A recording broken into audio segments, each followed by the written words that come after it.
Si Sultan Muhammad Dipatuan Kudarat, o mas kilala bilang Sultan Kudarat, ay isang pinunong Muslim at hari ng Sultanato ng Maguindanao noong ika-17 na siglo, matatagpuan sa kasalukuyang Pilipinas.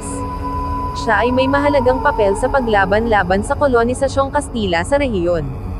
Si Sultan Kudarat ay ipinanganak mga taong 1581 at namana ang pamumuno ng Maguindanao noong 1619. Siya'y nag-aala sa kanyang mga estratehikong alyansa at matinding pagtutol sa mga pagsisikap ng mga Kastila na sakupin ang kanyang teritoryo. Nagbukas si Kudarat ng mga alyansa sa iba't ibang lokal na mga pinuno, at sa pamamagitan ng diplomasya at taktikang militar, siya'y nakapagpanatili ng relasyong kalayaan mula sa kontrol ng mga Kastila sa karamihan ng kanyang pamumuno.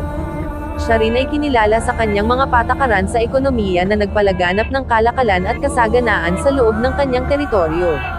Ang pamumuno ni Sultan Kudarat at ang kakayahan niyang pagsamahin